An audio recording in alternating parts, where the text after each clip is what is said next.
కర్నూలు జిల్లా కాంగ్రెస్ పార్టీ కార్యాలయంలో నిర్వహించిన ఈ కార్యక్రమానికి ఆల్ ఇండియా యూత్ కాంగ్రెస్ కార్యదర్శి మమతా నాగారెడ్డి, యూత్ కాంగ్రెస్ రాష్ట్ర అధ్యక్షుడు లక్క రాజు రామారావు, మాజీ ఎమ్మెల్సీ సుధాకర బాబు పాల్గొన్నారు. యువత సమస్యలు పరిష్కరించడంలో తన వంతు కృషి చేస్తానని మహేంద్ర నాయుడు తెలిపారు.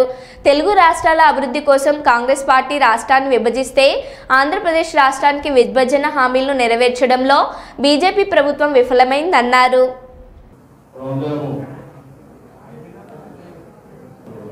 మరి ఈ సందర్భంగా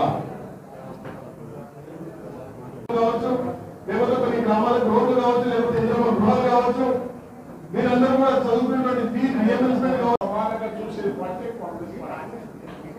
అందుకే ఇండియా తర్వాత కూడా తెలంగాణలో రేవంత్ రెడ్డి రావడం మేము నాయకులను చెప్పుకుంటే ఎవరు ఓటు వేయాలి, అక్కడ 2 సార్లు ఓడిపోయారు. మీకు తెలుసో తెలియదు. తెలంగాణ జిల్లాల భాష గారు ఈరోజు ఈ సభకు అధ్యక్ష వహించి నడిపిస్తున్న మిత్రులు రామరత్న గారు, పూర్ణూరు నవీన్ గారు ఉన్నప్పటికీ ఒక్క అడుగు కూడా వెనకడుగు వేయకుండా ఎన్నో కేసుల మధ్యన, ఎన్నో నిర్బంధాల మధ్యన ఎన్నో పోరాటాలు కొనసాగించి విద్యార్థులకు మేలు చేయడం జరిగింది. యువజన కాంగ్రెస్ జిల్లా అధ్యక్షులుగా నియామకం కావడం జరుగుతుంది. ఈ నియామకానికి సహకరించినటువంటి పెద్దలందరికీ కూడా పేరు పేరున పదాభివందనాలు తెలియజేసుకుంటా ఉన్నా.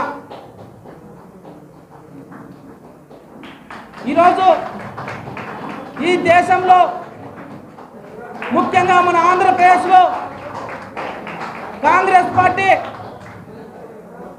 చేసినటువంటి సేవలను మనమందరం కూడా స్మరించుకోవాలి. ఎందుకంటే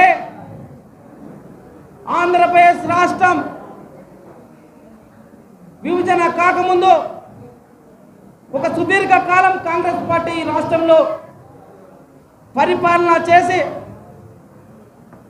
శాస్త్ర సాంకేతిక రంగం నుంచి సైన్స్ టెక్నాలజీ అభివృద్ధి చెందించిన రంగం నుంచి ఎడ్యుకేషన్ వ్యవస్థ, మెడికల్ విద్యా వ్యవస్థ, హాస్పిటల్స్ను అనేక రంగాలను అభివృద్ధి చేసినటువంటి చరిత్ర కాంగ్రెస్ పార్టీకి ఉంది. అటువంటి కాంగ్రెస్ పార్టీ మన ఆంధ్రప్రదేశ్ రాష్ట్రాన్ని విభజించిందని చెప్పి ప్రతి ఒక్కరూ బాధపడతా ఉన్నారని కొంతమంది చర్చించుకుంటే మొన్న విన్నా. కాంగ్రెస్ పార్టీ విభజించింది వాస్తవం.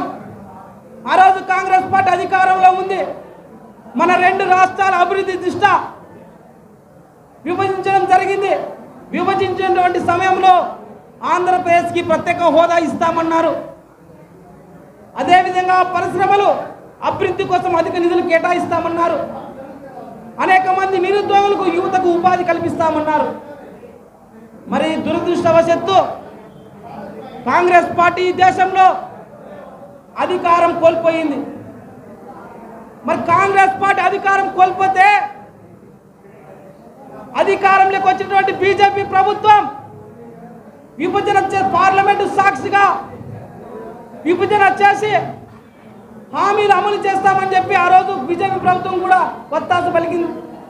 అధికారంలోకి వచ్చినటువంటి బీజేపీ ప్రభుత్వానికి విభజన హామీలను అమలు చేసేటువంటి బాధ్యత ఉందా లేదా అని నేను ఈరోజు బీజేపీ ప్రభుత్వాన్ని అడుగుతా ఉన్నా.